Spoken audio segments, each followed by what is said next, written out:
Oh, bakit talaga namang sensitive ka, di ba? Para sa simpleng biro ko magkakaganyan ka na. Kinakausap na nga kita, ang taas pa ng pride mo.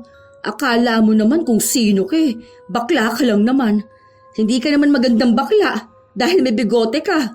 Tapos ang laki ng katawan mo. Pati boses mo ang maton pakinggan. Akala mo naman kawalan ka kapag hindi mo ako kinausap. Aba, di maganda dahil hindi ako makikipagplastikan sa'yo. Ang sensitive. Parang nagsasabi lang ng totoo. Bakit kasi kuba ang nanay mo? Bago mo punahin ang iba, pagbatiin mo muna yung mga mata mo. Inaaway mo ko pero hindi ko alam kung sa akin ka nakatingin o kay Alona. Paano yung mata mo ang layo na nang narating? Ano, hindi pwedeng laitin na banlag ka? Kahit naman yun ang totoo? Ang lakas ng loob mo manlait ng iba tapos iiyak ka kapag nilait ka pabalik? Bago mo pansinin ang mali sa ibang tao, try mo muna maging perfect. Hindi yung may kapansanan ka rin naman pero kung makapanlait ka, akala mo napakaganda mo. Oo, sinabi ko ang sinabi ko. Hindi ko babawiin na banlag ka. Yang mata mo hindi magkabati. Malayo ang loob sa isa't isa kaya malayo rin ang tingin. May mga tao talaga na halos hindi kayang matapos ang isang araw nang walang nilalait na tao. Na para bang wala ring mapupuna sa kanila. Ganon si Rosalinda. Kung saan kahit siya ay may mali sa sarili pero mas kinakatuwa pa niyang manghamak ng iba. Ito rin ang pangyayari sa buhay niya na magdadala sa kanya sa isang parusa. Magagawa niya pa kayang magbago o magiging kasangkapan na lang siya ng kanyang kasalanan patungo sa kadiliman. Tingnan mo yun. Ayun yung nasa tawiran. Ayun, tingnan mo kasi yung tinitingnan ko. Paano ko makikita ang tinitingnan mo? Sa dalawang direksyon nakatingin ang mata mo. Tanga ka ba, be? Ayun iisa lang naman tao nasa tawiran. Diyan sa bilihan ng cat food. Tingnan mo yung babae na yon, yung nakakulay blue. Tingnan mo mamaya kapag naglakad siya. Ano, kita mo? Sakang Parang may nakabara sa kifi niya, kaya ganyan siya maglakad. Nakakulay red pang pants. Mukha siyang flies, gahagi. Hindi naman masyadong halata. Saka wala namang problema sa ganyan. Sa ganyan siya ipinanganak, anong gagawin natin? Hindi naman niya nakakaapekto sa buhay niya, sa trabaho niya, o sa buhay natin. Seryoso mo naman masyado? Hindi mo kuha ang humor ko, be. Nakakatawa naman kasi talaga. Ewan ko, hindi kasi ako natatawa sa mga ganyan eh. Mahilig naman ako sa comedy pero hindi naman kasama dun yung panlalait sa pisikal na kalagayan ng isang tao. Pwede naman siguro magbiro pero yung nasa lugar lang din naman. Ewan ko sa'yo, ang pangit mo ka-banding. Sana nandito si Phil para naman may kasama akong pagkatuwaan ng mga tao sa paligid. Ano ba yan? Para kang ewan. Biruon lang palagi mong siniseryoso. Baka pag palagi kang ganyan maging malungkot ang buhay mo. Hindi ka naman siguro agad kukunin ni Lord kapag sobrang bait mo, no? Umalis na lang si Rosalinda sa harapan ng kanyang katrabaho. Sa katunayan, ang panlalait ng ibang tao ang ginagawang libangan ng dalaga. Kung anong mapansin niya sa iba, ginagawa niyang katatawanan. At wala siyang pakialam kahit na naririnig ng sinasabihan niya. Kahit na masaktan pa sila. Isa pa, kahit na ganon ang kanyang pag-uugali, hindi maaalis na mapuna rin ang kakaiba sa kanya. Ang kapansanan niya. Dahil ang mga mata niya ay hindi pirmi katulad ng normal. Minsan, kung saan siya nakatingin, sa iba naman ang isa niyang mata. Kung tawagin ang kondisyon na ito ay banlag. Halata ito, lalo pat ang isa niyang mata ay nakagilid talaga. Nagtatrabaho sila sa isang karinderya. At kahit ang mga taong kumakain sa kanila, hindi nakakaiwas sa panlalait niya. Isang araw, walang gaanong kumakain, kaya pansin niya na naman ang ibang naglalakad sa harapan ng karinderya. Hanggang sa may pumasok para bumili. Be, Alona, paabutan mo nga si Sir ng Royal. Pabuksan na rin. Gamitin mo na lang yung pang 11 mong daliri. Total mukha naman yung pambukas ng tansan. Uy, gaga ka. Si Alona ang bunot mo today. Tanga, nagbibiro lang naman ako. Hindi naman yan magagalit sa akin. Di ba, be? Joke-joke lang naman to. Saka, totoo naman na 11 ang daliri niya eh. Ang sabi nga niya noon, sana raw baby pa lang siya pinutol na isa niyang daliri. Tangi, kahit na. Ay? So, hindi na rin maganda para sa'yo ang joke ko? Nagbibiro lang naman ako. Katuwaan lang ba natin? O bakit? Naiinis ka ba sa joke ko, Alona? Huwag mong sabihin na ikaw rin. Nagiging kasing sensitive niya. Dapat masanay na nga siya sa atin eh. Medyo matagal na niya tayong kasama, di ba? Ikaw rin naman eh, nilalait mo siya. Pero bakit yun? Natatawa kayong dalawa. Hindi. Alam ko naman sa sarili ko na 11 ang daliri ko eh. Isa pa, hindi naman to nakakaapekto sa akin. Tingnan mo oh, straight pa rin akong tumingin. Hindi magkaaway ang mata ko. Ay shit, gusto ko yan. Magkaaway ba raw yung mga mata mo, Rosalinda, at magkahiwalay ng tingin? Baka yung isa nakatingin kay Fernando Jose. Nakaka-offend naman yung sinasabi nyo. Alam nyo na nga na may kapansanan ng tao pag tatawanan nyo pa. Eh ano naman kung banlag ako? Kapansanan ko to. Hindi para gawing biro lang, no? Uy, bakit naman nag-walk out? Uy, joke lang, gaga ka. Ay, nagtampo talaga siya. Kahit na anong suyo ni Phil sa kaibigan niya, hindi sila pinapansin nito. Umiyak din ang dalaga dahil hindi niya nagustuhan ang biro na yon sa kanya. Dahil doon, si Alona ang nakaramdam ng konsensya. Lalo pat sa kanyang nanggaling ang mga salita na yon. Kaya bago sila magsarado ng karinderya, kinausap ni Alona si Rosalinda. Be, sorry na. Hindi ko naman alam na ma-offend ka eh. Kasi naman binibiro mo ako sa sobra kong daliri eh. E di nagbiro na lang din ako pabalik. Hindi ko naman alam na iiyak ka. Be, iba naman kasi tong akin eh. Alam nyo namang ipinanganak na akong banlag, di ba? Pinanganak din naman ako na may 11 na daliri ah. Iba naman kasi yung sayo kesa sa akin. Kapansanan tong akin eh. Wala akong choice na maging banlag. Sana, maintindihan nyo na yung biro dapat nakakatawa, hindi nakakasakit ng damdamin ng ibang tao. Lalo nyo naman pinapakita sa akin na mali ang maging banlag. Oo na, sige na. Sorry na. Hindi ko na uulitin, promise. Nagkaayos din ang dalawa. Nais pa sana ni Alona na pagsabihan si Rosalinda, lalo na kapag nanlalait ito ng ibang tao. Pero mukhang hindi handa ang dalaga na marinig ang mga salita na yun. Lalo na't para sa kanya, ang pamumuna sa kapansanan ng iba ay biro lang.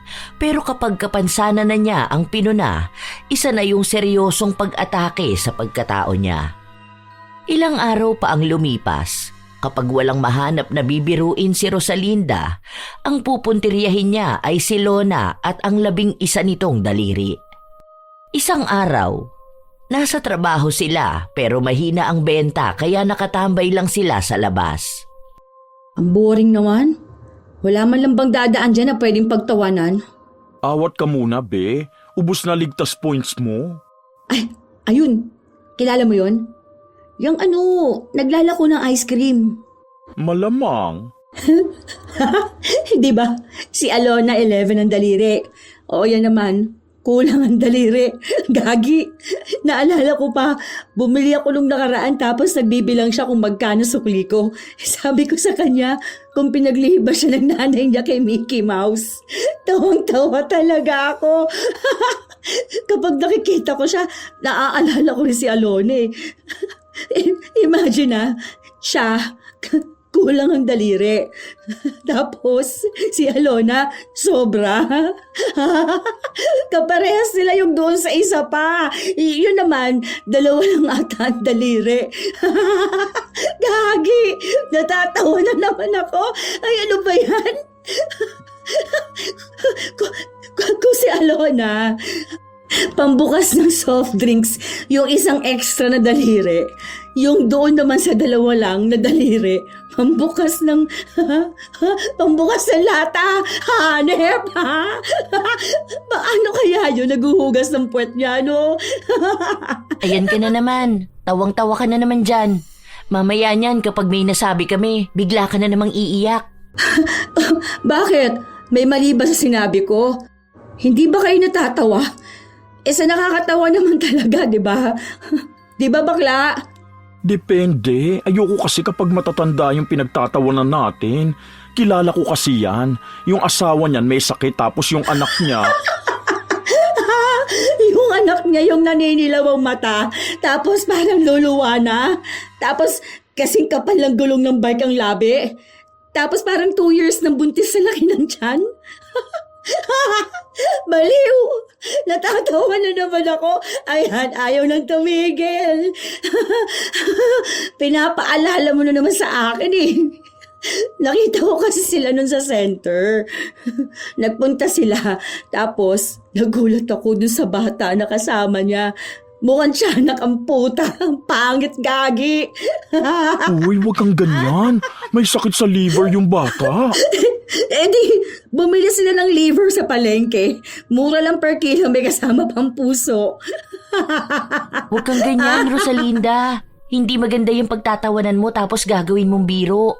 Iba yung joke sa pagseseryoso sa sakit ng tao. Kawawa naman yung mga yun eh. Isipin mo, kahit na may kapansanan si Manong nagagawa niya pa rin magtrabaho, hindi rin biro yung sakit ng bata. Ewan ko baka apo pa niya yun. Huwag ganyan, hindi nakakatuwa. Ano ba yan? Para naman kayong tanga eh. Hindi nyo ba alam kung anong ibig sabihin ng joke lang? Hindi ko naman pinagtatawanan basta eh. Sa nagbibiro lang naman ako eh. Ang sinasabi namin, inaayon mo rin naman sana ang pagbibiro mo. Hinahayaan na nga kitang laitin mo tong sa mga daliri ko. O pagtawanan yung mga taong naglalakad lang sa harapan mo. Kesyo piki sila, sakang, kesyo malaki ang noon nila. Pero wag naman sa ganyang kaseryosong bagay. Kung ikaw nga hindi natutuwa kapag sinasabihan kang banlag. Ay nako, nakakainis naman kayo. Pati itong sakit ko'y dadamay ninyo. Bakit? Dinamay mo rin naman yung sakit ng bata ah. Di hamak naman na mas malala yun. Dahil ang laking gastos para lang gumaling siya. O baka nga hindi pa sure kung gagaling siya. Joke nga lang, di ba? Mahina ba ang comprehension mo kaya hindi mo alam kung ano ang joke? Yan kasing hirap sa'yo. Akala mo lahat ng bagay kailangan maging seryoso eh. Ewan ko sa'yo. Naiinis ako sa pag-uugali mong ganyan ha. Pasalamat ka na nga lang, nagagawa ko pang makisama sa'yo kahit pinaglihi ka sa ampalaya. Hindi ka masaya kapag akong nagjo-joke. Ang lungkot ng buhay mo. Kahit na napagsabihan na si Rosalinda sa mga mali niyang biro, hindi pa rin siya tumitigil. Kung sino-sinong tao ang ginagawa niyang katatawanan. Hanggang sa may bumili sa kanilang isang binatilyo na utal magsalita. Bili ba? Joke lang. Kasi naman, ituro mo na nga lang yung bibilhin mo. Hindi lang kasi ikaw ang nahihirapan, no? Pati ako. Ay, ito ba? Ayun naman pala, ang simple lang. Bakit ba kasi nanginginig yung boses mo? Natatakot ka ba sa akin? Hindi naman ako nangangagat Ang bait ko kaya. Minsan, inaakala ni Rosalinda na nakakatawa siya dahil tumatawa ang ilan sa mga binibiro niya o ang mga nakakarinig sa kanya. Sabi pa ng iba, masiyahin siyang tao. Marahil, isa na rin yon sa dahilan kaya hindi siya tumitigil sa panlalait ng mga tao. Isang araw pa, wala siyang pasok sa trabaho kaya gumala siya sa labas. May isang tindero ng palamig siyang nakita. Halata na may diferensya ito sa pagsasalita dahil may hati ito sa labi. Kuya, pabili nga. Isang palamig lang. Natawa lang ang lalaking ngongo at noong magsalita ito, katunog nga ng panggagaya ni Rosalinda. Salamat kuya. Anong gusto mong kulay? Mink ba? Joke lang kuya. Hoy, peace tayo. Ha? Biruan lang yan. Hindi kumibo ang lalaki dahil may ilan pang bumibili. Marahil ay nasanay na lang si Rosalinda na gawing biro ang kapansanan ng iba. At kapag pansin niyang hindi natutuwa ang iba, hihiritan niya na ito na biro lang ang mga sinasabi niya. Ilang araw pa ang lumipas, palagi pa ring may napapansin si Rosalinda. At kahit nasawang-sawa na ang dalawa makinig sa mga biro niya, wala silang magawa dahil magkakatrabaho sila. Hanggang sa isang hapon, may naghahanap kay Phil. Teka lang po nasa loob po siya eh. Sandali lang po, puntahan ko lang sa loob. Upo ka muna dyan. Bakla, may naghahanap sa'yo dun. Ano siya, babae na may mapa sa muka. Daming pekas eh. Tapos parang patay na ata lahat ng buhok niya kasi nagtatayuan tapos puro na puti. Tanda na nun eh. Uugod-ugod pa siyang maglakad kanina. Kuba pa siya. Para siyang nawawalang member ng ng Ninja Turtles. Siya yung tita ni Michelangelo. Gaga ka, nanay ko yun. Ay, nanay mo ba yun? Uy, joke lang yun Oh, bawal ang pikon. Ang pikon, pangit. Biruan lang to. Sige na, labas ka na doon. Pigil ang tawa ni Rosalinda dahil bakas na niya ang inis kay Phil. Kasunod naman nun ay pumasok sa loob si Alona. Kita mo ba yung magandang babae na kasama ni Phil? Diba? Mukha naman talaga yung member ng Ninja Turtles. Hindi ko napansin. Nanay niya pala yun, Gagi. Hindi masyadong halata eh. Kasi sobrang tanda naman na pala nun. Para pang kutuhin. Sabog-sabog ang buhok. Pati ba naman nanay ni Phil di mo pa pinalampas? Joke ka lang, diba? Nagbibiro lang ako. Ano bang meron sa araw na to, ha? At ang seryoso ng mga tao. Ay, makalabas na nga, mga KJ. Natapos ang buong maghapon na hindi pinapansin ni Phil si Rosalinda. Kahit anong pagbibiro ng dalaga, hindi nakikitawa si Phil o kahit na direkta niya itong kausapin, hindi siya kinikibo. Dahil sa inaastang yun ni Phil, nainis ang dalaga. Kaya si Alona ang kinausap niya. Bakit masyadong sensitive? Minamasama yung pagbibiro ko. Kahit na wala naman sanang problema. Anong walang problema doon? Ikaw kaya laitin yung mama mo. Sabihing nawawalang member ng Ninja Turtles. Gagi, hindi ko nga inaalala yung sa... yung sa Ninja Turtles. O, kita mo na? Imbis na tanggapin mo yung mali mo, anong ginawa mo? Pinagtawanan mo lang, di ba? Hindi naman kasi magandang biro yung ginawa mong ganon. Nanay niya yun. Malamang masasaktan siya. Ano ba? Para sa ganun lang? Sensitive na bakla ka mo siya. Habang nag-uusap sila, hindi nila napansin na lumabas ng kusina si Phil. Baka sa mukha nito ang inis. Sensitive na pala yung ganun? Umiiwas lang ako dahil alam kong kapag galit ako may masasabi akong hindi tama. Oh, bakit? Talaga namang sensitive ka, di ba? Para sa simpleng biro ko magkakaganyan ka na. Kinakausap na nga kita, ang taas pa ng pride mo. Akala mo naman kung sino ka. Bakla ka lang naman. Hindi ka naman magandang bakla dahil may bigote ka. Tapos ang laki ng katawan mo. Pati boses mo ang maton pakinggan. Kala mo naman kawalan ka kapag hindi mo ko kinausap. Aba, di maganda dahil hindi ako makikipagplastikan sa'yo. Ang sensitive, parang nagsasabi lang ng totoo. Bakit kasi kuba ang nanay mo? Bago mo punahin ang iba, pagbatiin mo muna yung mga mata mo. Inaaway mo ko pero hindi ko alam kung sa akin ka nakatingin o kay Alona. Paano yung mata mo ang layo na ng narating? Ano, hindi pwedeng laitin na banlag ka? Kahit naman yun ang totoo? Ang lakas ng loob mo manlait ng iba tapos iiyak ka kapag nilait ka pabalik? Bago mo pansinin ang mali sa ibang tao, try mo muna maging perfect. Hindi yung may kapansanan ka rin naman pero kung makapanlait ka, akala mo napakaganda mo. Oo, sinabi ko. Hindi ko babawiin na banlag ka. Yang mata mo hindi magkabati. Malayo ang loob sa isa't isa kaya malayo rin ang tingin. Ha? Nakaka-offend ka ha? Wala kang karapatan na laitin ako. Sama na ugali mo.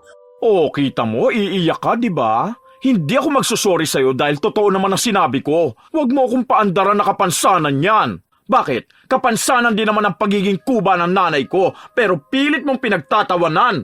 Guys, tama na yan. Baka mamaya makita pa kayo ni boss. Naku, parehas pa kayo mawalan ng trabaho. Eh, ang sakit ang magsalita eh. Hindi mo ba maintindihan na nagbibiro lang naman ako? Joke na lang, di ba? Ibig sabihin, hindi yun seryoso. Joke lang din na banlag ka.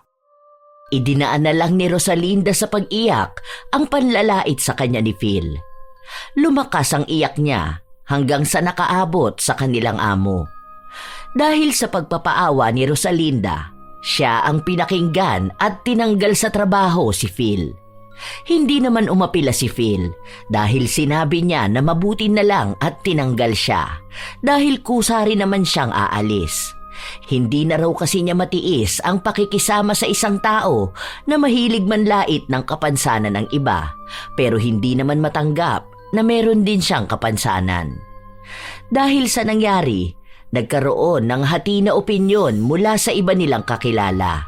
Pero sadyang nakakaawa si Rosalinda dahil dinadaan niya lahat sa nakakalungkot niyang kwento.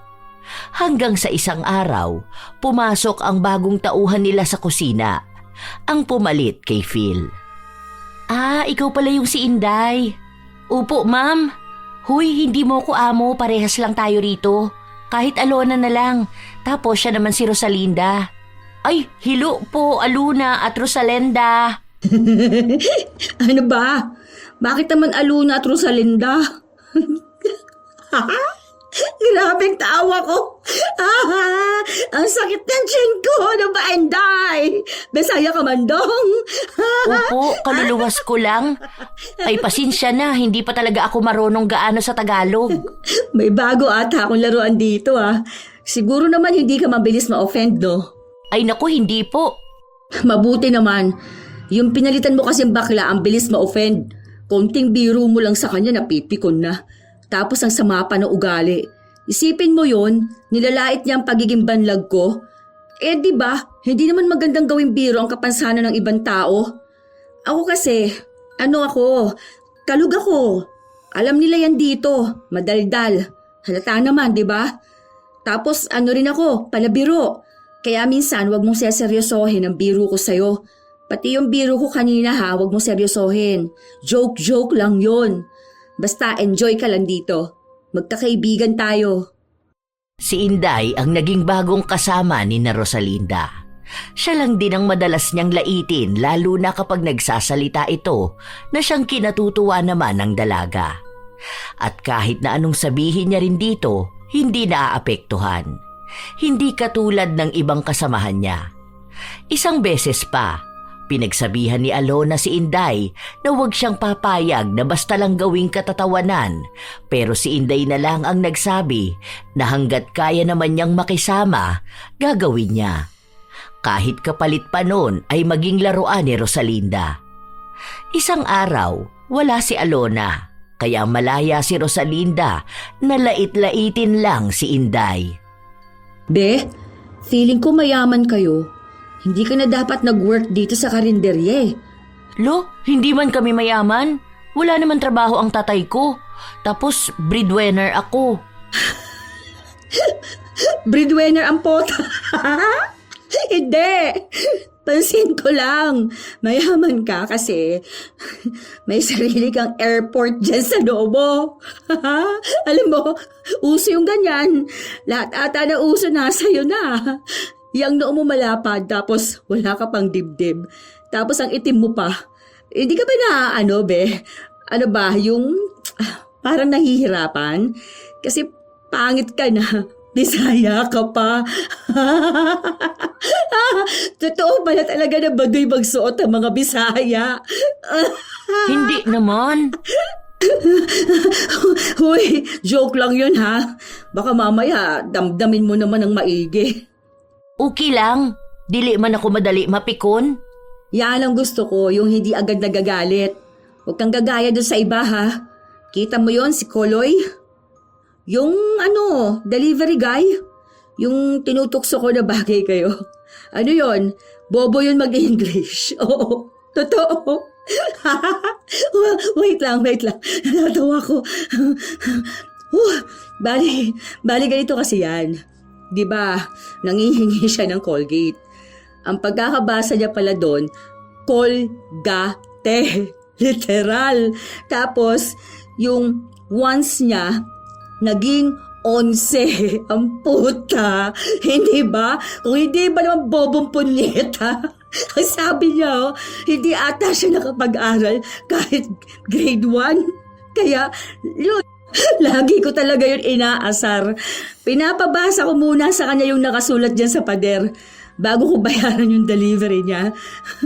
Bagay kayo nun. Kasi nga ikaw Bisaya. Oh, tapos siya naman, bobo. Maturuan naman siguro siya. Di sige. Jowain mo. Tapos turuan mo. Good luck. May asawa na ako, te. Meron na akong anak na sa probensya, pero dili pa may kasal. Oh, may pumatol talaga sa'yo. Hindi ka naman maganda. O baka wala na rin choice kasi hindi naman din pogi. Ay, eme lang. Joke lang. Hindi na kumibo pa si Inday. Nakatingin lang siya kay Rosalinda habang nilalait nito ang kanyang asawa at maging siya. Gusto pa sanang makita ng dalaga ang kanyang anak pero hindi niya ipinakita dahil ayaw niyang laitin lang ito ni Rosalinda. Minsan pa, may isang bumili sa kanila na hindi inalisan ng tingin ni Rosalinda at palihim siyang tumatawa. Nang umalis na yon, sa kanya lang inilabas ang iniisip niyang kalokohan. Kita mo yung bata na mukhang Dalmatian? Batik-batik yung kulay ng balat no? Dapat pinabalatan na lang yun ng nanay niya nung baby pa siya. Parang ganun sana sa balak ng nanay mo sa pang-11 mong daliri, Gagi. Uy, sakit yun. May tawag dun eh. Ano ba yun? Vitiligo. Ayun, vitiligo. Sakit yun sa balat kaya hindi nagpapantay-pantay ang kulay. Wala namang ginagawa sa'yo yung bata. Bakit kailangan mo pang pagtawanan? OA ka. Di ba, Inday, nakakatawa naman talaga. Mukhang Dalmatian. Gagi, what if tumatahol yun sa bahay nila? Cute! Ginana ng amo ang aso. Pati talaga bata, hindi mo pinapalampas, no? Yung isa ba nakita mo? Yung lalaki na may nunal sa noo? Feeling ko nakita mo yun. Yung isa mo kasing mata nakatingin sa kanya eh. Kaya imposibleng hindi mo napansin. Total, sa magkaibang bahagi naman ng mata mo nakatingin, baka mas flexible ka makapunan ng kapansanan at mali ng iba. Dadamay mo talagang kapansanan ko? Bakit ka nagagalit? Akala ko ba pangit pikon? Ano na ngayon? Banlag pikon? Akala mo naman perfect ka kung makalait ka ng kapansanan ng iba. Ikaw nga 11 ang daliri mo eh. Palibasa hindi mo makanta yung 10 mga daliri kamay at paa. Okay lang. Pareho lang naman tayo. Iibahin lyrics sa'yo. Magiging 2 mata magkaiba, ilong na maganda. Akala mo ba iiyak ako sa pangaasar mo sa akin? Baka makarma ka niyan sa pagtawa mo sa kapansanan ng iba. Oh, ako pa ang makakarma? O bakit parang paiyak ka naman na? Ay, hindi pala, sorry. Uy, Inday, wag mong isipin ikaw kinakausap niya na. Masanay ka na lang kasi yung mata niyan to the left, to the right. Ang sama ng ugali mo ah. Sa ugali ka na nga lang babawi, hindi mo pa nagawa. Ay, te, 11 lang ang daliri ko pero maganda ako. Tingin ka muna sa salamin, andyan na nga sa gilid mo oh. Huwag ka dyan tumingin, dito sa kabila. Ay, nakatingin ka na pala doon. Yung isang mata mo nakaaway nung isa. Inis na inis si Rosalinda pero hindi niya maipahalata. Dahil alam niyang mas lalo lang siyang lalaitin ni Alona. Bago matapos ang kanilang trabaho, gumawa na naman ng drama si Rosalinda. Umiyak siya sa kinauupuan niya para makuha ang awa at atensyon ng iba. Pero wala nang naniniwala sa kanya. Walang lumalapit sa kanya, maliban na lang kay Inday. Hindi ba nila gets kung bakit gusto kong magbiro? Alam mo naman na ang panahon ngayon, sobrang daming problema sa mundo, di ba? Para na ba gumaan man lang ang pakiramdam natin? Tumawa tayo. Kaso wala eh. Bakit ba pinamasama nila yun? Parang pinaparamdam nila sa akin ang sama-sama kong tao eh. Kahit na ang gusto ko lang naman, tumawa sila. Tapos anong ibabalik nila sa akin? Mga panlalait lang. Bakit? Hindi ba ako nakakatawa? Sabi ni Aluna, okay raman mag-joke, basta dili lang makasakit. Iwas ka lang sa offensive jokes ba? Minsan kasi, simple lang para sa imo pero para sa iba masakit. Pwede ba wag mo akong bisayain? Hindi kita maintindihan. Wala ka sa lugar din yun, no? Ano nga akala mo sa amin, Tito, mga aswang na maiintindihan ng pagbibisaya mo? Magtagalog ka. Ayusin mo, hindi yung ganyan. Ako yung nahihirapang kausapin kay. Basta ba wag ka mag-joke ng biluda-bil? Alam mo, okay ka na sana kausap. Kaso tigas mo magsalita. Kasing tigas niyang mukha mong oily at puro tigyawat. Kahit na ganon, hindi pa rin pumatol si Inday. Kahit na marami pa sana siyang nais na sabihin. Pansin niya rin kasi na kapag may nakakaaway si Rosalinda, hindi naman siya nakikinig sa mga sinasabi nila at ang ginagawa niya ay iniiyakan niya lang ang mga ito. Doon niya napagtanto na kaya pala walang ibang kumakausap kay Rosalinda ay dahil sa ganon niyang pag-uugali. Ilang araw pa ang nakalipas, noong walang pasok sa trabaho ang dalaga, napadaan siya sa lugar kung saan namamasukan si Phil. Uy, dito ka na pala, Bax. Oh, musta naman work mo dito? Mura ba pa print ngayon? Baka naman may bawas pa oh. Kapag print, doon ka sa kabila, sa photocopy ako. Sungit mo naman, nagtatanong lang uy. Para namang hindi mo alam, di ba? Matagal nang ganito. Pero okay ba rito? Kunwari lang umalis na ako sa work ko. Ano, pwede ako mag-apply rito? Ano ba sa tingin mo? Hindi. Bawal dito mapanlait na banlag. Baka mamaya akalain ng mga customer ibang ginagawa mo. Kasi sa iba ka nakatingin. Okay mo naman.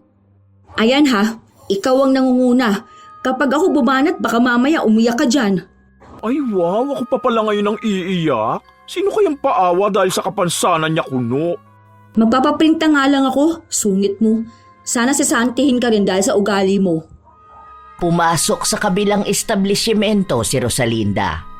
Habang nakapila siya para magpakuha ng litrato, nang sa kanya na natapat, binati niya pa ang lalaking kumukuha ng litrato at sinabi niya rito na maganda ang tindig ng lalaki pero mukha siyang matanda dahil napapanot na siya. Sabay tawa na siya lang ang gumawa. Nang tumayo na siya para kunan ng litrato, bumawi naman ang lalaki at sinabi na sa harap ang tingin at huwag kung saan-saan. Nakaka-offend ka kuya ha? Mukha bang hindi ako nakatingin sa harap? Ano, may discrimination ba kayo sa mga customer ninyo? Hindi na ako magpapapicture. Irereklamo kita sa boss mo. Sama na ugali nito. Huwag mong pupunahin ang kapansanan ng iba ha? Galit siyang nagtungo sa isang trabahador at inireklamo ang inasta ng lalaki. Dahil pinakikiusapan siya nito, mas lalong gumawa ng eskandalo si Rosalinda na nakakuha rin ng atensyon ni Phil. Hindi naman ako papayag na pagsasalitaan ako ng ibang tao. Ano, okay lang na sabihin niyang hindi pantay ang tingin ko? Alam ba niya na pwede ko siyang kasuhan? PWD ako tapos gagawin niyang biro? Nakaka-offend yun kahit pa sabihin niyang joke lang, no? Sa susunod, ilugar ang biro, hindi yung nagiging katatawanan ng offensive jokes. Eh sa ikaw naman pala nanguna. Sinabihan mo siyang napapanot ang buhok niya ni hindi mo man lang inalam na nagkasakit yan. Naglagas ng malala ang buhok niya dahil sa stress. Ikaw iniintindi mo lang yung offensive para sa'yo eh, pero hindi para sa ibang tao. Gumagawa ka pa talaga ng eskandalo. Eh joke nga lang, di ba? Nagbibiro lang naman ako dahil napansin ko na ang taas ng hairline niya. Eh sa nagbibiro lang naman din siguro siya nung sinabi niya tingin ka ng straight. Malay ba niyang banlag ka pala talaga? Ah, so talagang pinagtatanggol mo pa? Sige, magpa-file ako ng kaso. O di sige, kung may pera ka. Tapang-tapang mo, ikaw nga nangunguna. Daig mo pang bata na nangurot ng kalaro tapos ikaw ang unang umiyak. May tao pa matatanggalan ng trabaho dahil sa'yo. Kung ayaw mong mapuna ka ng iba, huwag ka rin pumuna. Kung nakikita mo na mataas ang hairline niya, hayaan mo. Kapag ba pinagtawanan mo ang hairline niya, mag-straight yung tingin mo. Hindi naman, di ba? Silang dalawa na ang nagtalo. Naglabasan ng mga hinaing, kahit pa yung mga panahon na magkasama silang dalawa sa trabaho. Nang dumating ang manager, ang akala ni Phil ay mas kakampihan si Rosalinda, pero nung timbangin ang problema, mas nakuha ni Phil ang pagkampi. Akala niya kasi ay dadaanin na naman ni Rosalinda sa paiyak-iyak niya at pagsabi ng kapansanan niya. Dinamdam yon ni Rosalinda, kaya nang magkaroon na siya ng pasok sa trabaho, sa kanya ikinuwento kay Alona. Alam ko na BFF kayong dalawa. Pero sana naman pwede mo siyang pagsabihan, di ba? Gets mo naman sana yung kapansanan ko, hindi ginagawang biro. Tapos yung manager nila, may manipis na kilay. Tapos bulagsak na ilong sila pa ang kinampihan. Wala naman atang alam sa batas yun. Manager kunulang ata yun Bobong puta. Dapat nagsorry ka na lang din dun sa may sakit. May dahilan naman pala kaya numipis yung buhok niya. Gano'n naman kadalasan ng may sakit, tapos samahan pa ng stress. Kaya nga sabi ko sa'yo, huwag ka basta mamumuna ng iba o manlalait kasi hindi mo alam kung anong dahilan ba't sila nagkakaganon. Joke nga lang, di ba? Iba naman yung panlalait talaga, no? Kapag panlalait, hindi ako tatawa. Nakakatawa na joke yun Ewan ko bakit kailangan maging big deal. Minsan kasi may mga joke na hindi nakakatawa, lalo na kung nakaka-offend yun. Alam mo kung anong joke yun? Kung may kinalaman sa kapansanan ng isang tao. Katulad nung manang na maliit ang isang paa tapos hindi makalakad. Ang ginawa mo, ginagaya mo siya tapos pinagtatawanan mo. Sa pinanganak siyang ganun. Tapos yung isa pa yung madalas nakasama ni Ate Helena, yung bata na putol yung isang kamay, binibiro mo siya na kumaway siya gamit yung kanan niyang kamay, wala nga. Naputol yun dahil na aksidente sila tapos naipit yung kamay niya. Kaya ayun, kinailangang putulin. Hindi lang yan minsan bigla ka magjo-joke tungkol sa mga magulang ng mga kakilala mo, sa trabaho ng isang tao, yung nangongolekta ng basura. Tinatanong mo kung pinipilian niya yung basurahan para humanap ng pangkain nila ng pamilya niya. Tingin mo ba nakakatawa yun? Oo, kasi nga joke, di ba? Hindi yun joke. Hindi yun nakakatawa. Kung may ibang tao na tumatawa, hindi ibig sabihin, magandang biro yun. Tapos kapag ikaw naman ang binalikan, anong gagawin mo? Iiyak ka at magpapaawa? Matanda ka na kung tutuusin. Dapat alam mo na kung ano ang joke. Magkakaiba kasi tayo ng humor.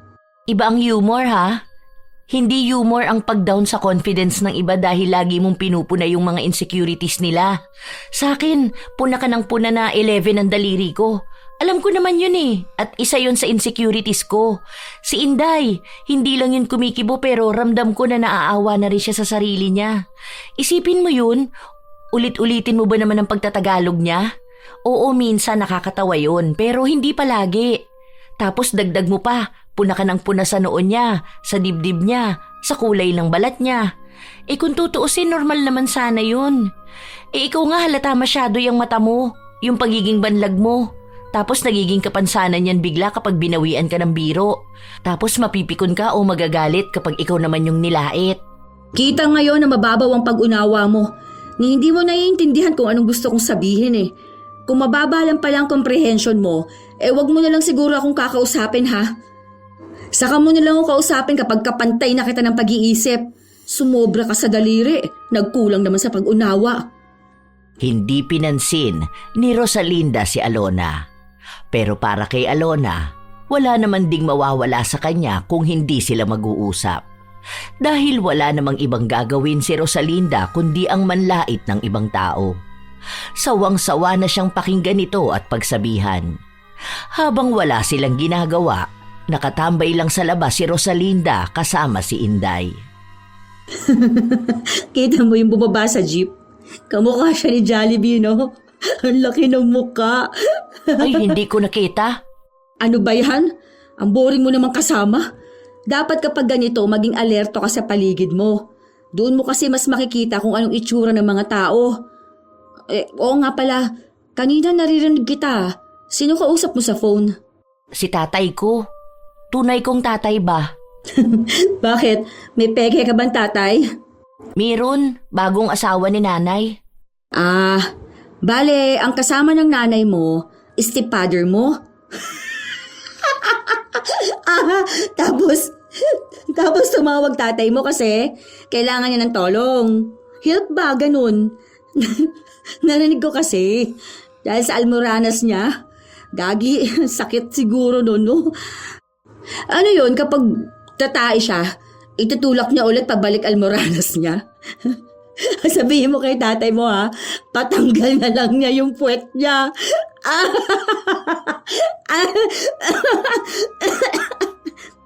Hindi na kumibo si Inday dahil sakto na may pumasok na customer. Pero nang malaman ni Rosalinda ang kwento niya, naging dahilan din yon para gawin ding biro ang kanyang tatay. Hoy, Gagi, baka matulad ka doon sa tunay na tatay ni Inday. May almoranas yun. Di ba sabi wag masyado maanghang? Hindi naman dahil doon. Yung iba nun sakit talaga. Ano naman nakakatawa? Hindi ba kasi nakakatawa yung almoranas, ha? Ano naman sakit ng stepfather mo? Ito, makapagtanong akala mo biro ang sakit ng ibang tao. Hindi ka ba mahal ng papa mo? Oo pala kasi iniwan ka nga pala. Ayos ka. Ikaw bang binibiro ko? Mukha bang nakakatuwa yan? Oo, sa akin nakakatuwa yun. Kasi wala rin akong tatay eh. Buti nga si Inday dalawa tatay niya. Sa akin kasi umalis, sumama doon sa kabit niya. Ganon din sa'yo, di ba? Kaya ganyan ka kasi wala kang tatay. Kung ikaw natutuwa sa ganyan, ako hindi. Oh, bakit ka naman nagagalit? Nagsasabi lang naman ako Joke time! Joke, joke, joke! Wala tayong tatay. Funny, funny, funny! Labis na kinainis ni Rosalinda ang sinabi sa kanya ni Alona. Pero wala namang ibang ginawa ang dalaga kundi sabihin na biro lang ito at sabay silang tatawa ng mga katrabaho at ng mga nakakarinig. Dahil doon, mas lalong nanggalaiti sa galit si Rosalinda. Ilang araw niyang hindi pinansin si Alona pero naging makulit naman si Alona at naging palabiro. Gagi! Ano nangyari sa mata mo, Rosalinda? Yung nasa east, parang mayroong kuliti. Uy, sino sinilip mo kagabi, ha? Ay, siguro yung macho dancer niyong kapitbahay, no? Sabi mo kasi nung nakaraan, butas yung pader niyo. Di ba plywood lang yun? Hindi ka nakakatuwa. Gusto mo bang tumawa ko? Ewan ko. Bakit sila natatawa sa akin? Magbukas ka ng soft drinks doon. Gamitin mo yung pang-11 mong daliri. Sige, ilan to? Ilan to? Ay, dito ko pala nakatingin. Akala ko sa akin. Sorry. Ano ba? Akala mo kasi palagi nakikipagbiruan sa'yo eh. Nakakatuwa ba sa'yo na may kuliti ako, ha? Oh, bakit naman nagagalit ang person? Joke-joke nga lang, di ba? Hindi mo ba gets ang humor ko? Buti pa sila gets nila. Huwag mo nga akong kausapin. Hindi ako nakikipagbiruan sa'yo. Kahit na sinabi na yon ni Rosalinda, wala pa ring ibang bukang bibig si Alona kundi ang mga hindi nakakatuwang biro na lahat na lang ay patungkol kay Rosalinda. Sa paglipas ng mga araw, parehas silang nagbabawian ng nakakapiko na biro pero para kay Alona, wala lang yon dahil nakikita niya naman na mas natatalo niya si Rosalinda. Kahit na anong iba to sa kanya ng katrabaho, tatawanan niya lang. Pero iisa lang ang makapagpapaiyak kay Rosalinda, ang kalagayan ng kanyang mga mata. Isang araw, habang nasa banyo si Inday, nakalimutan niya ang kanyang cellphone sa counter kung saan kinuha ito ni Rosalinda. Sino tong nasa wallpaper niya? Siguro ito yung sinasabi niyang asawa at anak niya. Kaya naman pala nakakilala ng lalaking magiging asawa niya. Ang songit naman din pala tulad niya. Halatang Bisaya, puta. Buti lang hindi ako naging Bisaya. Ang pangit ko sana. Ilang sandali pa ay dumating na si Inday at hinahanap niya ang kanyang cellphone. Inabot naman ito ni Rosalinda. Yung palang asawa mo, hindi ko masyadong nakita eh. Mukha kasing maligno sa itim. Ganun ba talaga kulay nun? Muntik nang mahiya ang uling sa itim eh. Baka, oy, mamaya, baka gawin pang gatong yan kapag nagluluto kayo ha. Pati yung buhok akala mo si Jose Rizal eh. Hanip! Napaglipasan ng panahon ng punyeta. Naglagay pa nga ng kulay sa buhok, parang batang hamog. Tapos yung bata na kalahati ng mukha, puro bagang. Yun ang anak mo, ha? Uy, cute siya, ha? Nakakatuwa kasi makita ko palang bagang niya, nadadala ako ng smile niya.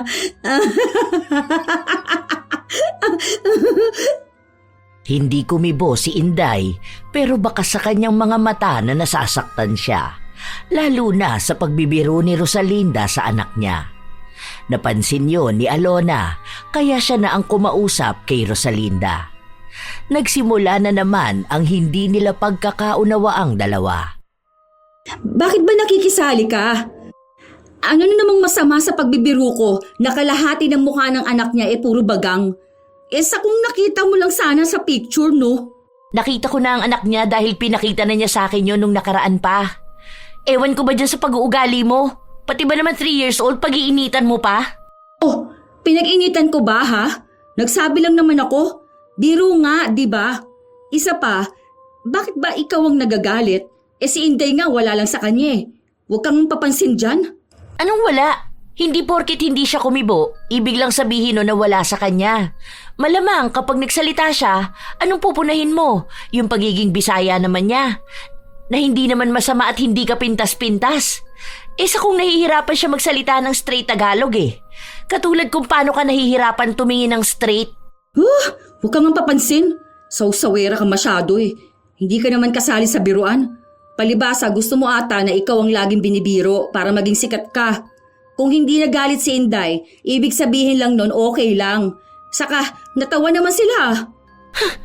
Feeling cool ka na niyan dahil natawa sila sa'yo?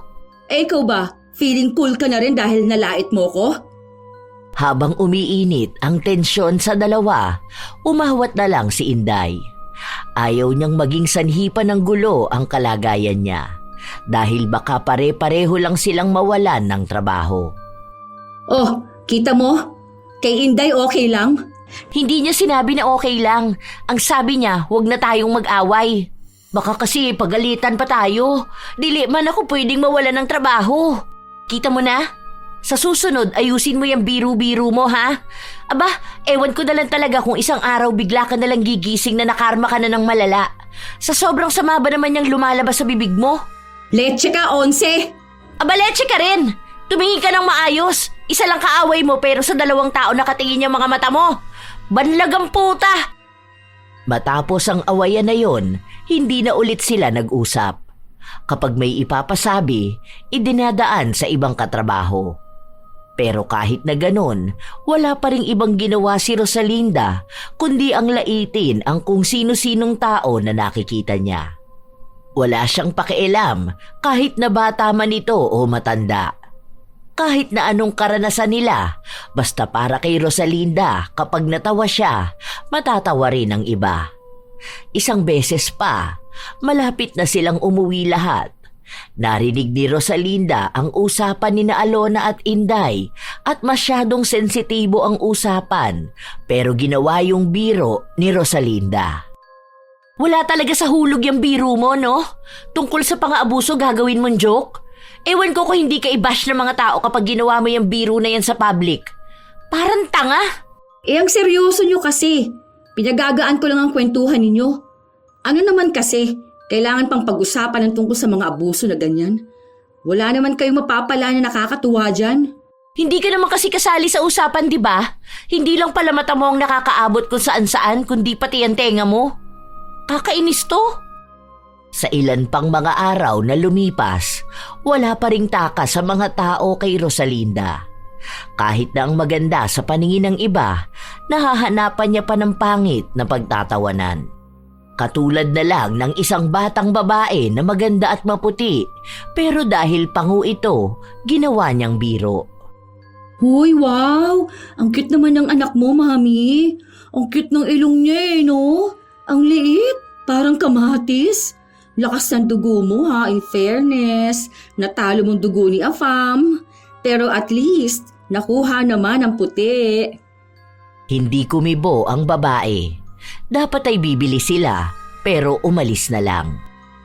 Halati, sayang ang customer. Sus, hindi yun. Nagbibiro lang naman ako pero sineryoso niya. Saka, Afam ang asawa niya. Tapos, kakain sila sa karinderya. Alam ko na. Baka naanakan lang yan ng Afam, no? Pokpoker siguro yun. Sa bagay, halata rin naman sa mukha niya. Kapitbahay namin yun, ti. May asawa siya, saka kasal sila. Di wow sa kanya. Sa pangu naman talaga ang anak niya, no? Okay lang yun. May pambayad naman sila sa doktor kapag magpapaayos ng ilong. Ay, alam mo, may kakilala akong nagpapaayos ng ilong tapos ang nangyari sa kanya kakaiba yung ilong niya, hindi pantay. Gagi! Natatawa na naman ako, ano ba yan? Dati kasi, yung ilong nun, as in plakado talaga. Parang drawing ng kamatis, ganun. Tapos nagpailong siya. Ganda-gandahan pa siya nun, Ganyan-ganyan siya. Hindi makalabas ng bahay buong avatar. Tapos ayun na nga. After a month, hindi pantay ang ilong. Tawang-tawa ako kapag nakikita ko siya. Kung alam mo lang talaga. Kawawa naman siya. Paano kung hindi niya gusto yun? Tanga siya bakit kasi hindi siya pumili ng mas maayos na doktor, di ba? Pwede naman niyang ibalik, kaso sabi niya pantay naman daw. Paanong pantay kung hindi nga pantay sa paningin ko? Sige na. May customer pa doon, Ayun yung babae na dambuhala. Lapitan mo. Huwag lang masyadong malapit ha. Dahil baka pati ikaw lamunin yan. Isang hapon, habang walang pasok si Rosalinda, napansin niyang may kakaiba sa ngalangalan niya. May maliliit na butlig na ang akala niya noong una ay simpleng kati-kati lang. Pero hindi tumagal, nagiging masakit na ito. Aray! Ang sakit naman. Hoy, sure ka ba rito, ma? Kukudkurin ko talaga ng tawas. Ano bang akala mo sa ngalangal ako? May putok? Sinabi sa kanya ng kanyang ina na maaaring may singaw siya. Sa patuloy niyang ginagawa yon, tila ba lalong lumala. Dumami ang mga butlig sa kanyang ngalangala na umabot na rin hanggang sa kanyang lalamunan. Dahil doon, nahihirapan siyang makakain o makalunok. Kapag bagong gising siya, mas masakit yun. Nagpunta na ba kayo ng doktor? Baka naman may virus ka na. Tanga ka ba? Tatakutin mo pa ako. Mas tanga ka Nagtatanong lang naman ako sa'yo. Parang no? Makasabi ka kasi na may virus ako. Ang sabi ko, baka. Hindi ko sinabi na meron ka. Kaya nga kita sinasabihan na magpunta sa doktor Hindi pa, dahil wala pa akong budget. May binayaran kami sa bahay Saka na lang. Madadaan naman siguro to sa mainit na tubig tapos mumog ng suka kada umaga.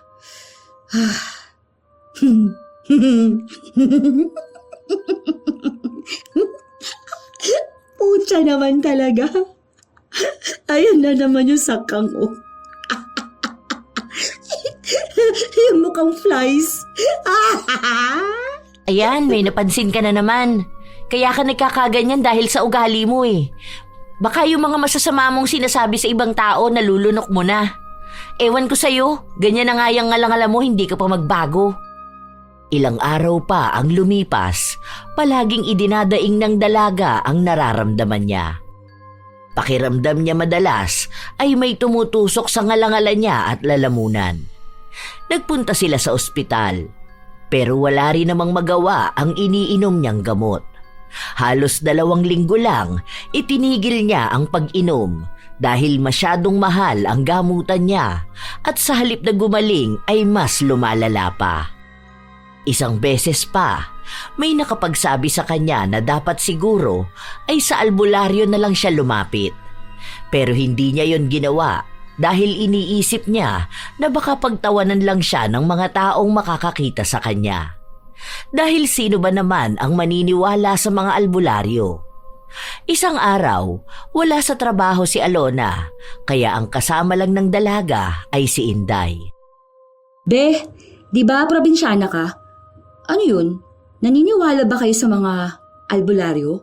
Oo, te. Marami nun sa amin. Bakit? We, sige nga, marunong ka ba? Try mo ang alamin kung anong nangyayari sa akin. Sige na, mukha ka naman mangkukulam. Hoy, baka mamaya ikaw na ang gumagawa nito sa akin ha. Pinapakulam mo ako siguro no. Baka yung mga pinapainom mo sa akin, yun na pala yun. Kaya hindi ako gumagaling. Naku ha, wag ganon be. Halo, hindi ako mangkukulam. Hindi ko gawain yung ganyan, te. Diyos lang. Kasi diba ang sabi nila, ang mga Bisaya, mga mangkukulam yan sila. Ikaw, ano ka ba? Uy, baka aswang ha? Baka aswang ka. Baka naman nabati mo ko. Uso lang sa amin ang ganyan pero hindi lahat sa amin ay eswang o mangkukulam, te. Wala nga akong kilala na mangkukulam. Natakot naman ako bigla sa'yo. What if kaya ganito kasi ginalit kita? Nagalit ka ba sa joke ko? Sige, hindi na lang siguro ako magjo-joke, no? Hindi na lang ako magpapasaya ng mga tao kasi baka magalit ka sa akin eh. Mas malala pa mangyari sa akin. Huy, Jethro, gagi, wag natin bibiruin si Inday ha. May lahi pa naman itong mangkukulam. Aba, mahirap na ha, baka madamay ka pa. Inday, huwag kang magagalit sa amin ha. Huy, ikaw rin Kuya Vic. Alam mo ba namang kukulam tong si Inday? Kakatakot. Hoy, gagi Eme lang. It's joke time! Hindi natawa si Inday dahil wala namang nakakatawa. Marahil kung naroon lang si Alona, sisitahin na naman siya nito. Dahil sa mga araw na lumipas, hindi pa rin gumagaling si Rosalinda, napilitan na siyang magpunta sa albularyo. Hindi niya ito ipinaalam sa kanyang ina pero bago siya makarating sa bahay ng albularyo, nakasalubong niya pa si Phil. Ano namang ginagawa ng perfect na yan dito? Wala, may pupuntahan lang sana ako. Saan? Huwag mo sabihin dyan kay Apo Roman. Ay, so naniniwala ka na sa mga albularyo ngayon? Ano, magpapapalo ka ng dahon-dahon para sa mata mo? Ay, oo pala, iba pala. Nasabi na sa akin ni Alona. Ano yan? Dugdug do remi, dugdug do remi. Tingin sa kanan, tingin sa kaliwa. Ay, syala, magkasalungat na pala ang tingin. Tanga-tanga nito, nakakapikon. Tuwan-tuwa ka pa dyan ha. Kung ipaalbularyo ko kaya yung pagkatao mo para maalis yung kaluluwa ng babae sa katawan mo. Ay, go! Pero unahin mo munang ayusin ang tingin mo ha, bago ayusin ang pagkatao ko. Hindi na tumuloy si Rosalinda na magpunta sa albularyo dahil iniisip niya na baka nga mas lalo lang siyang pagtawanan. Nag-uusap pa naman sina Alona at Phil. Dahil sa ginawa niyang yun, mas lalong lumalala ang nangyayari sa kanya. Madalas na hindi siya nakakapagsalita dahil kapag nahahanginan ang loob ng kanyang bibig, natutuyo ang lalamunan niya kaya sumasakit ang butlig-butlig sa loob. Nagrereklamo na rin siya dahil kailangan niyang uminom palagi ng tubig. Kaya madalas din na umiihi siya. Isang araw, may bumili sa karinderya nila. Isang matandang lalaki. Mukhang mahirap ito dahil sa suot niyang damit. Hindi pa tapos kumain ang lalaki, may panlalait na agad si Rosalinda at sinabi niya ito kay Inday. Ang baho niya kamo. Sa totoo lang ha, mukha siyang buhay na alimuon. Alam mo yun? Yung amoy na hindi na tuyong nilaban. Ganong amoy niya. O kaya yung mga amoy na mga nabasang tuta. Tapos, kalalaking tao ang haba ng buhok, no? Hindi ba yan naliligo? Ang lagkit niya kayang tignan. Mukha siyang maasim, ah. Ano kaya yun? Hindi kumibo si Inday. Nagpatuloy lang siya sa kanyang trabaho. Nang dumating na ang panahon na hindi na talaga kaya ni Rosalinda ang nangyayari sa kanya, lumapit na siya sa albularyo. Pasalamat na lang siya dahil hindi niya nakita si Phil. Pero laking gulat niya matapos na makita na ang lalaki na nilalait niya nung nakaraan lang ay ang matandang albularyo. Hindi niya kasi yun kilala at yun din ang unang beses niyang lalapit sa albularyo. Maraming tao, may pila pa, kaya pinapanood niya ang ginagawang panggagamot ng matandang lalaki. Ano raw kaya yun? Bakit naman ipapakulam yung lalaki na yan eh? Ang pangit na nga niya. Imposible naman na may nagkakagusto pa sa kanya, no? Ito kayang susunod. Ano kayang problema niyan? Baka yung nguso niya. Kasi mas nauna pang makalapit sa albularyo kaysa sa katawan niya. Nakausli yung ngipin ng puta. May kapalit na pala si Alona.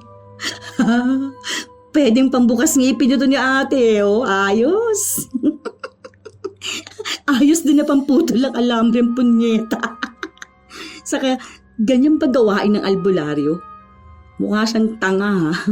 Sino ko yung binubulungan yan? Hindi natatahimik si Rosalinda.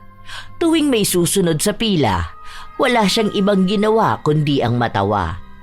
Hanggang sa siya na ang susunod.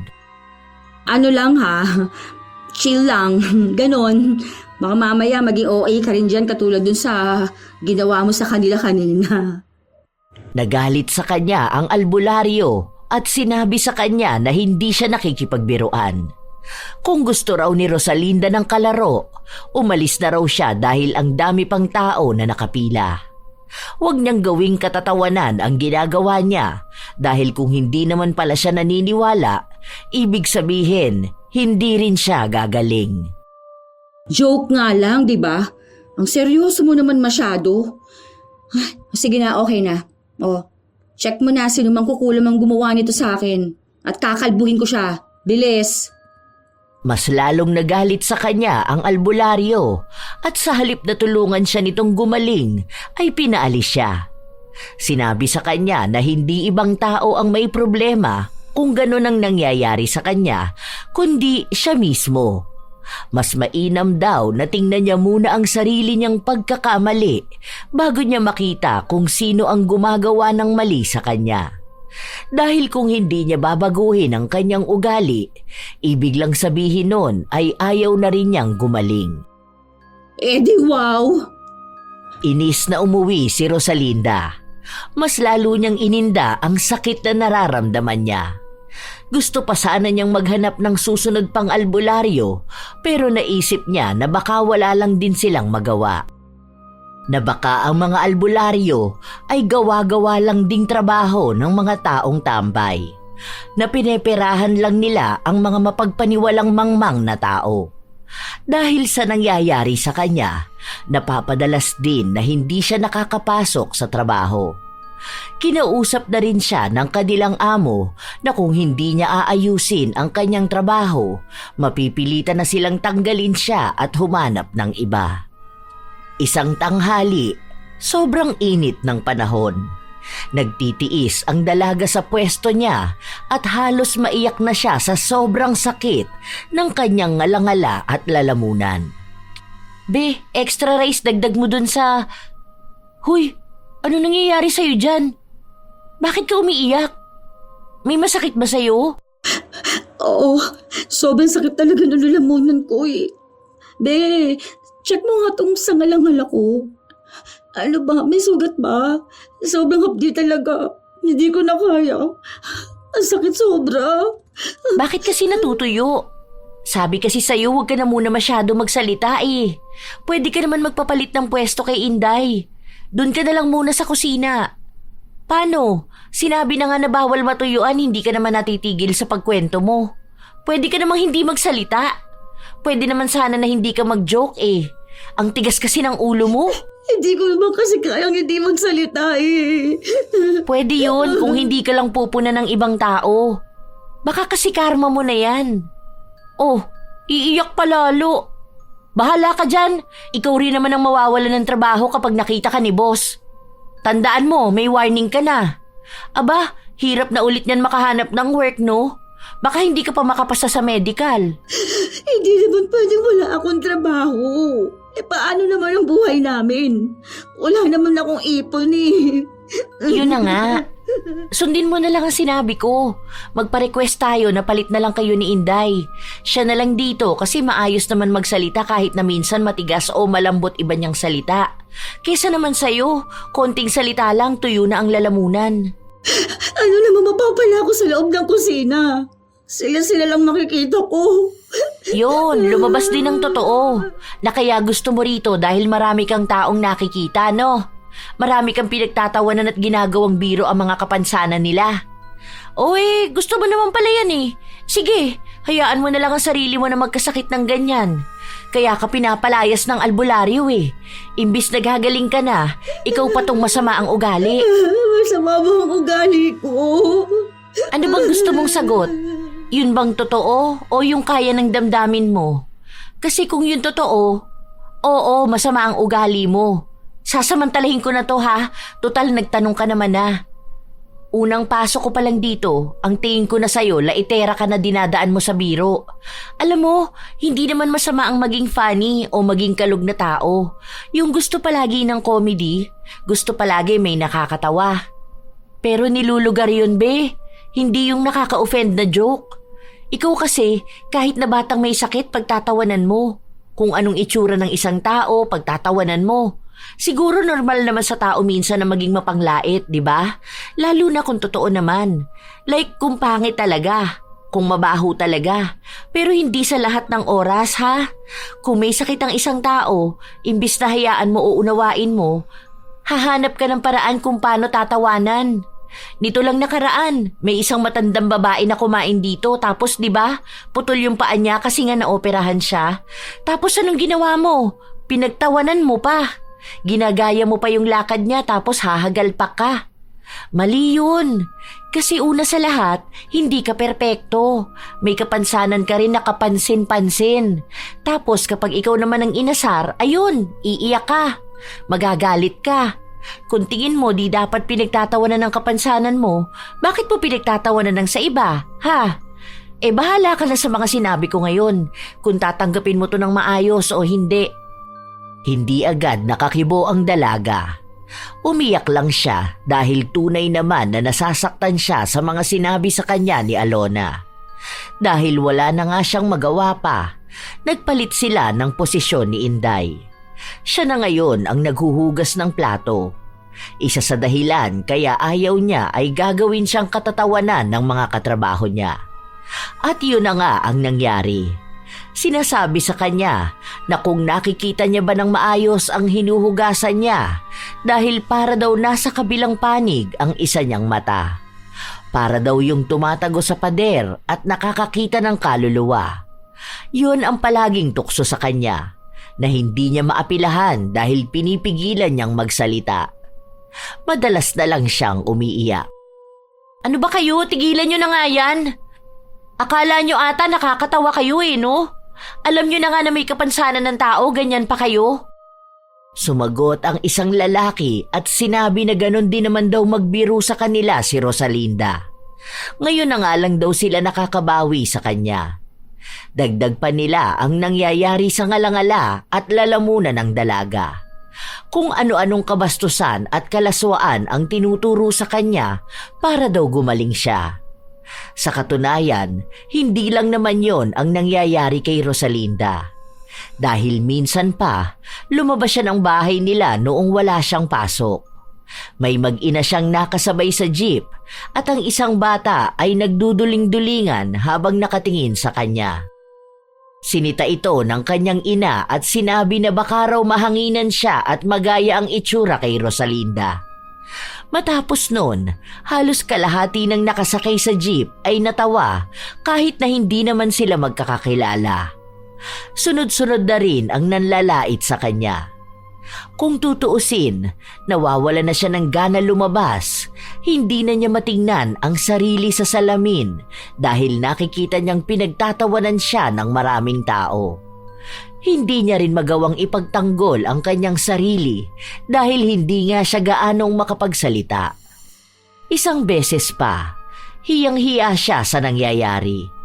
Dahil nung may binili siya, may isang estudyante na nagtanong sa kanya kung saan ba siya nakatingin dahil natatakot sila na baka raw tumirik bigla ang mata niya at maging zombie. Sabay tawanan ng mga kabataan. May mga sumasaway pero bilang mga bata sila, wala silang pinakikinggan na iba. Doon lang naunawaan ni Rosalinda ang mga nangyayari. Minsan siyang napunta sa kalagayan ng mga mapanglait na ginagawang biro ang nakakasakit para sa iba. Ngayon, siya naman ang nakakaranas sa pwesto ng mga taong nilalait at ginagawang katatawanan. At wala siyang lakas para ipaglaban ang kanyang sarili. Dahil kahit naman magsalita siya, pagtatawanan pa rin siya. Naiiyak na lang siya kapag naaalala niya yon. Unti-unti ring bumabalik sa kanya ang itsura ng mga taong nilalait niya noon at nagiging parte ng biro niya. Tunay pala na nakakawala ito ng kumpiyansa sa sarili. At kahit na mapatingin lang sa kanya ang isang tao, iisipin na niyang may panlalait na ito.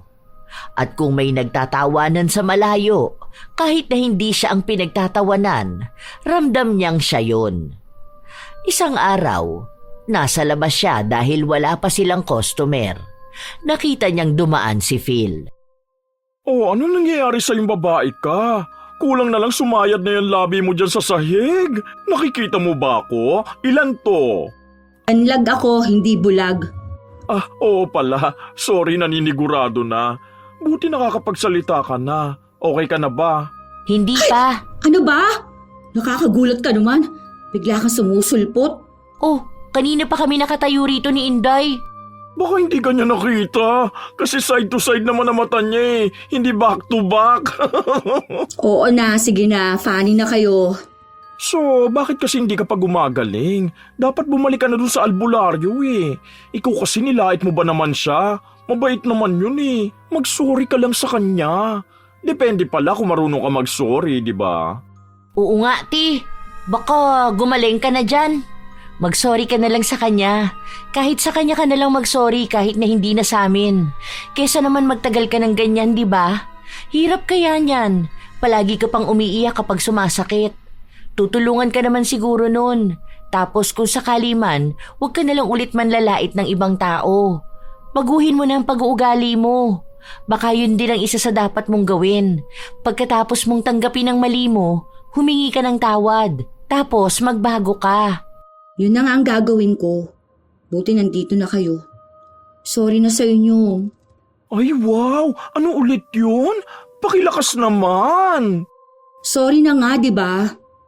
Ngayon kasi, alam ko na kung gaano kahirap ang laitin ng paulit-ulit.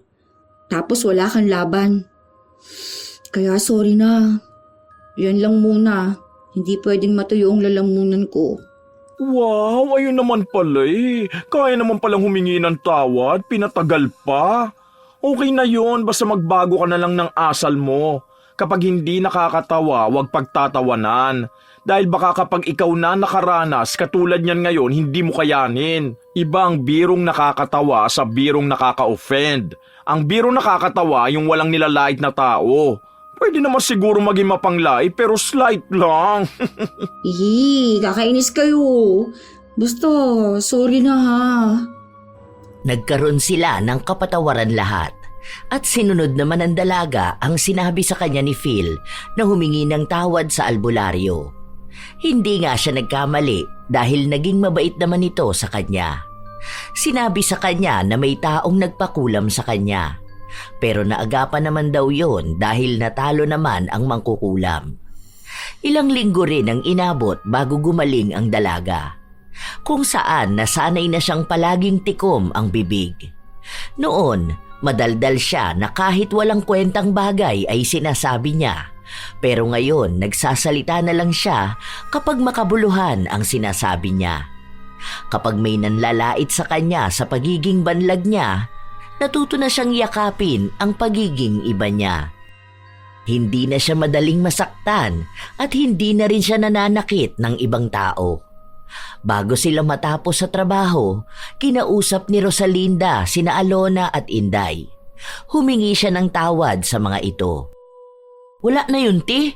Basta diligyod ako ang nagpakulam nimo. Hindi ako marunong, uy. Mas lalo naman ako, di ba? Hindi ko na mahaharap yan. Imbis na ipakulam kita, babanatan na lang kita ng panlalait. Hindi rin naman si Phil. Magkausap kami nung nakaraan eh. Baka ibang tao. Baka dun sa mga kapitbahay nyo. Ang dami mo naman kasing tao na ginawa ng panlalait. Baka isa sa kanila. Hindi pa rin alam ni Rosalinda kung sino ba ang kumulam sa kanya. Hanggang sa dumating ang araw na may umamin sa kanya matapos niyang hingan nito ng tawad. Kapatid niya pala ang gumawa sa kanya nito. Dahil nagsasawa na ito sa panay po na sa kanya at kung ano-anong panlalait niya. Sa huli, nagkaayos din silang dalawa at nakikitaan naman na nagbabago talaga si Rosalinda. Malaking aral ang kanyang natutunan sa pangyayari na ito. Natunay ngang hindi naman masama ang magpatawa, sadyang mali lang ang naging paraan niya. Dumarating talaga sa punto, nakakatawa ang kakaiba pero hindi ibig sabihin na tama yun. Sa paglipas ng panahon, naging maayos na ring makitungo ang dalaga. Doon siya nagkaroon ng maayos na kaibigan nang hindi niya kailangan pang laitin para patawanin ng iba. Noong umalis si Inday sa trabaho para bumalik ng probinsya, nakabalik na rin si Phil. At nangako sila na hindi na sila mag-aaway ulit. Isang hapon, magkakasama sila dahil walang taong pumapasok sa karinderya. Tagal naman ng mga taong to. Gusto ko na maghugas ng plato. Mahina bentahan ngayon. Walang tao sa labas eh. Mukhang busy sa buhay nila. Miss ko na magbukas ng soft drinks. Parang hindi ko na nagagamit tong si Baby Once. Ay, nagagalaw mo ba yan? Ayos parang buhay na patutuo ng pagbabago ni Rosalinda. Kaya ba niyang hulaan kailan makikilala ni Rosalinda ang kanyang Fernando Jose? Habang nagkukwentuhan sila, may dalawang lalaki na pumasok. Gwapo ang mga ito at matikas ang pangangatawan.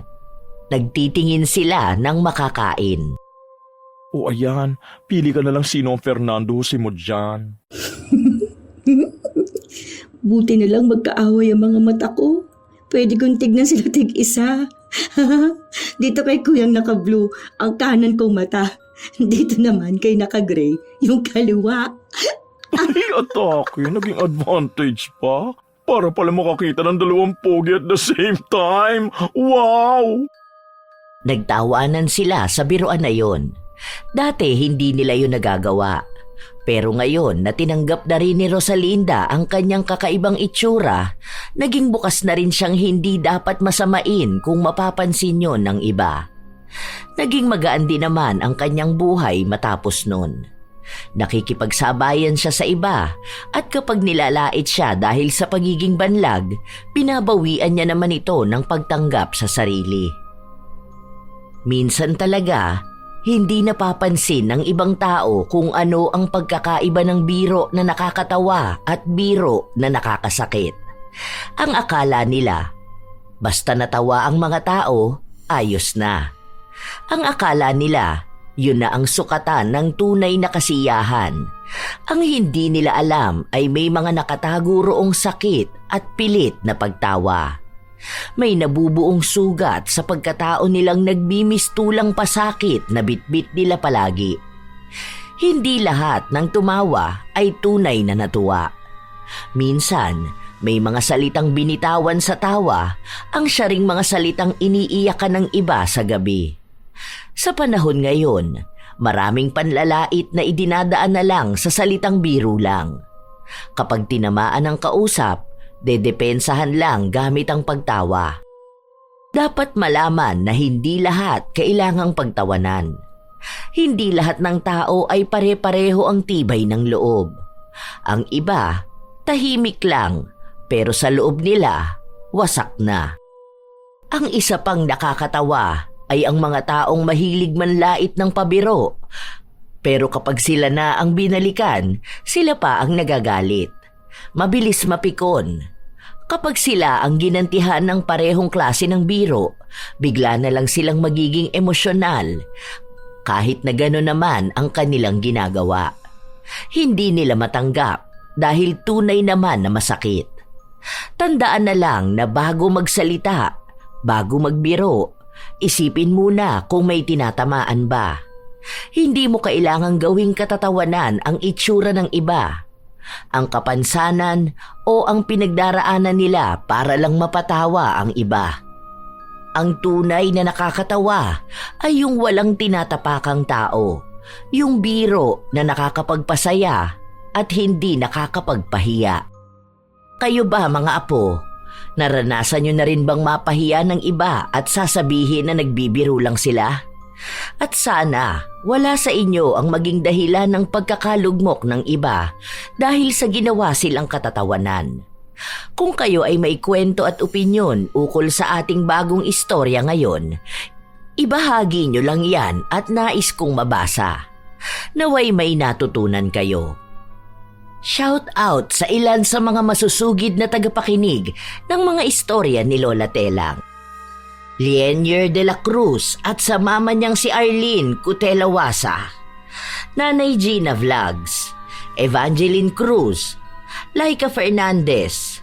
Shout out din kay Joy Daniel Marcelino, Raymark Estrabela, Mary Jane Rico, Nonoy Langurayan ng San Miguel, Bulacan, Lee, Cecil Vlog 64, Melve Cervera, Jonah Naman, Michelle Okumura, Valerie Joy Nadal, Jeline Sapra, Larnie Azurin. Shout out din sa inyo, Apple Rosario, Nong Puamo, Margarita Galang, Liza Rosario, Emer DLS, Jocelyn Balangkit, Cherry Mukbang ASMR, MJ Pablo, Jenny V. Suko, Jenny Rose Havin, Joy ng Bahrain, Febe Ranyada, Yani Aisen, Hana Maylin Sesgundo, JB, shout out din kina Mads Daldal, Chay Ganda, Kate, Rayan, Nolan, Regan, Warlene, Mayan at sa Team Uncommon, Kimberly Pahadan at maligayang kaarawan sa kanyang mama na si Alona Pahadan. Shout out sa inyo mga apo ko, Jenny Suzuki, Lurian Vitalicio, Leonisa Cobo, Will Maleses, Mike James Tapak, Irish Abela Tuazon, Arvid Shane Hoiberg Channel, Gabi Neil Francisco at sa kanyang asawa na si Dada Neil Francisco, Pureza Tagiwalo, Rachel Whitney, Alma Naong, Jennifer Makasinag, Jaime Constantino, Angel Cancelier, Milrose Demate, Razon Yao, Sydney Crosswind, Supladang Pasaway, Lovely Rose Roa, Kimpoy Feliciano, Hazel Fiesta, Marie the Lightworker, Gia Gigi, Francisco Neng, Jeremy Saranillo Francisco, Matt Sarol, Mel Santarita, Esteli Reyes at sa Reyes family ng Marikina City,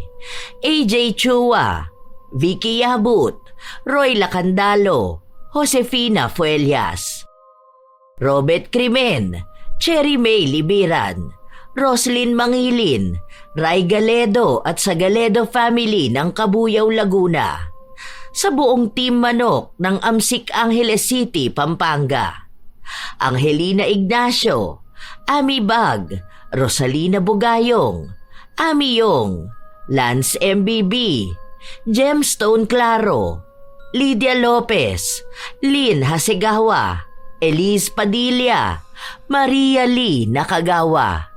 Ito ang inyong Lola Telang at maraming salamat sa palagi ninyong pakikinig mga apo.